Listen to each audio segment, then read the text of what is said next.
El neoclasicismo surge en Francia como reflejo de las ideas liberales preconizadas por la Ilustración y luego establecidas por la Revolución y el Imperio de Napoleón. Oponiendo sobriedad al amanerado rococó del antiguo régimen, el nuevo estilo intenta expresar valores entonces incipientes, como la libertad, la igualdad y la fraternidad, para los cuales no tenía otra referencia que los remotos tiempos clásicos con su democracia griega y su república romana.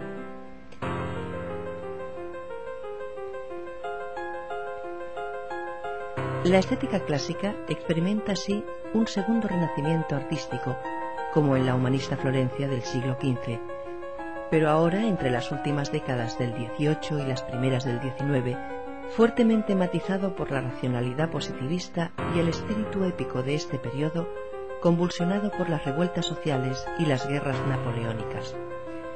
Una ciencia flamante, la arqueología, viene a colaborar en este retorno ideal a los cánones clásicos, cuando son descubiertas intactas las ruinas romanas de Pompeya y Herculano.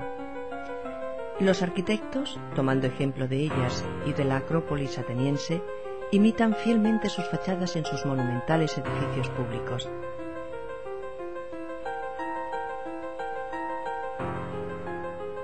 También los escultores se impregnan de este arte grecorromano, añadiendo al naturalismo y dinamismo de éste cierta introspección racionalista, sutilmente expresada en los rostros de las estatuas y los relieves.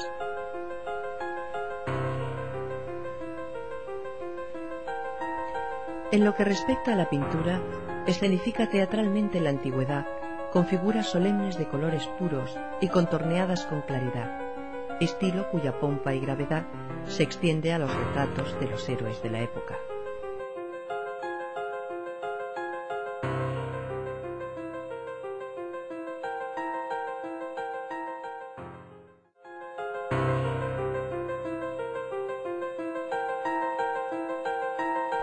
Necesitados de un lenguaje heroico con que consolidar los flamantes valores republicanos, los artistas enmarcados en la Revolución Francesa y el Imperio Napoleónico apelaron a la sobria magnificencia de la antigüedad grecorromana, de ahí su nombre de neoclásicos.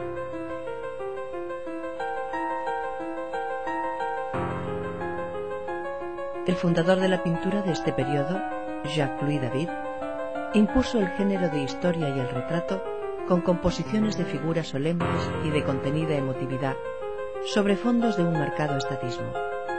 Su discípulo Ingres, llevando la pureza cromática y formal de David a una mayor flexibilidad, ampliaría los horizontes neoclásicos hasta las fronteras del romanticismo. Su libertad temática incluía tanto los retratos y programas históricos como una controvertida serie de desnudos y fantasías orientales de plasticidad exquisita.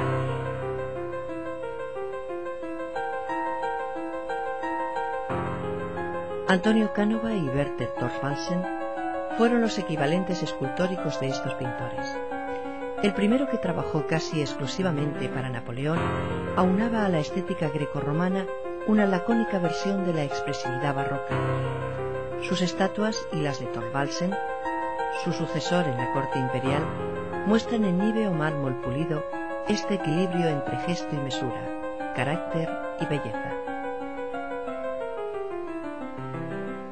En cuanto a la arquitectura neoclásica, tuvo exponentes ortodoxos como Schinkel, autor de monumentales edificios de líneas griegas, y cientificistas como los teóricos franceses Ledoux y Boudon, y sus diseños de formas geométricas puras, concebidos según los principios racionalistas más estrictos.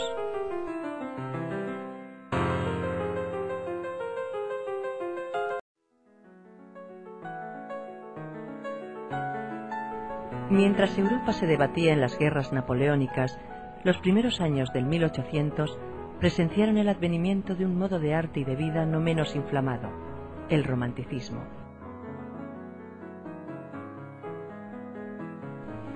Este movimiento, que daba por concluido el siglo de las luces, se inspiraba en las largamente olvidadas leyendas medievales, el Verte de Goethe y otras obras literarias recientes que anteponían el sentimiento a la razón.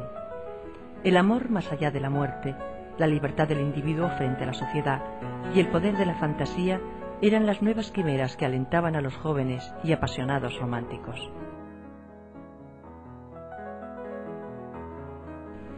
Su lirismo y vehemencia, reflejados en la poesía de Byron, Víctor Hugo y Becker, así como en la música de Beethoven y Schubert, vino a traducirse pictóricamente en lienzos de trazos espontáneos, composiciones dinámicas, colores dramáticos y figuras de intensa expresividad.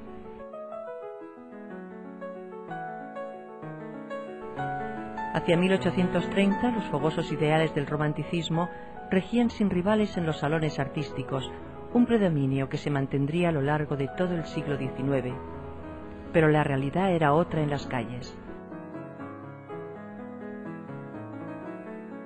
La sociedad experimentaba un periodo de revueltas protagonizadas por las clases trabajadoras, oprimidas por la burguesía, que había reemplazado a la aristocracia en el poder.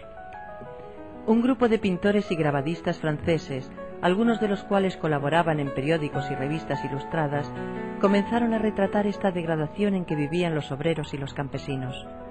Sus crudas representaciones, que recibieron el nombre de realismo social, fueron el contrapunto políticamente comprometido del arte puramente estético de los románticos.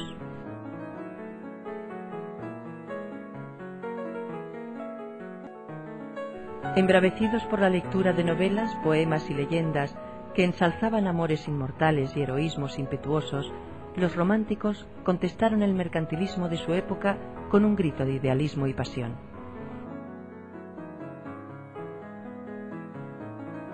Algunos de ellos, como los ingleses Turner y Constable, y los alemanes Friedrich y Runge, encarnaron esta explosión de sentimientos en paisajes grandiosos, dotados de luces crepusculares y elementos naturales de aspecto animado.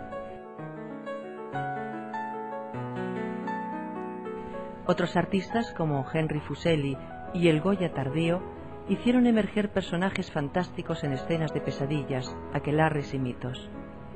Pero la pintura romántica, sin lugar a dudas, tuvo a sus exponentes más cabales en los franceses Gros, Delacroix y Géricault.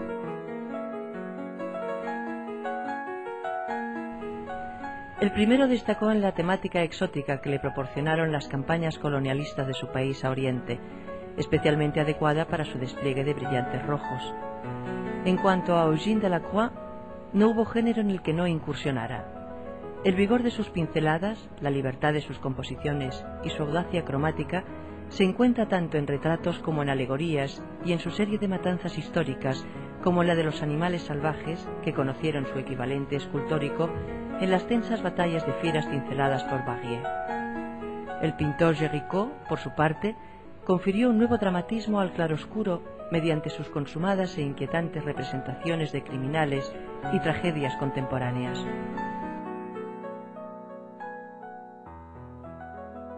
Con respecto al realismo social que denunció la miseria del campesinado y los obreros de mediados del siglo XIX, conoció a sus principales artífices en los lienzos y caricaturas de Courbet, Daumier y Millet.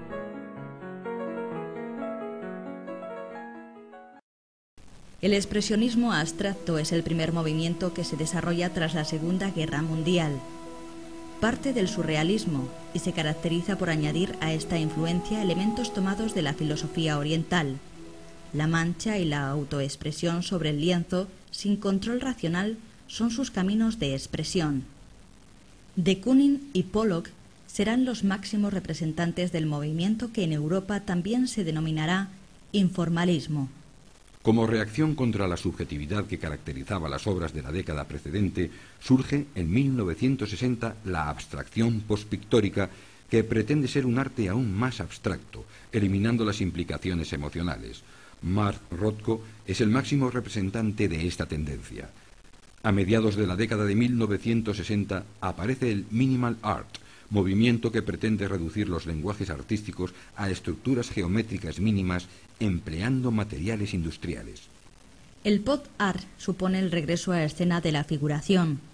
Tuvo su origen en Londres durante la década de los 50, marcándose como objetivo la revisión de la cultura de masas, para lo que toma irónicamente elementos procedentes de la publicidad, el cine o la emergente televisión. Roy Lichtenstein se interesó por el cómic, mientras que Andy Warhol, el máximo representante de esta tendencia, trasladó a sus grandes lienzos los objetos o los personajes más populares de la sociedad de su tiempo. Del pop art derivaría el hiperrealismo de los años 70, interesándose estos artistas por imágenes fotográficas o reproducciones en 3 dimensiones, donde se capta el más mínimo detalle. A finales de la década de 1970 surge el arte povera, tendencia que agrupaba a los creadores que utilizaban materiales de desecho con escaso grado de elaboración formal. Algunos artistas de la década de los 70 se interesaron por intervenir directamente en el paisaje, surgiendo el land art, trabajos efímeros en los que intervienen los agentes atmosféricos. Cristo, con sus empaquetamientos de edificios, es el artista más significativo de esta tendencia.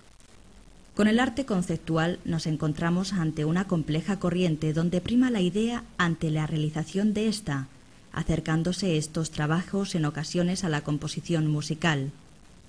El deseo de unir arte y vida llevará a algunos creadores al happening, definido por Alan Kaprow como un ambiente exaltado en el cual el movimiento y la actividad son intensificados durante un cierto tiempo y donde un grupo de personas se juntan para realizar una acción dramática.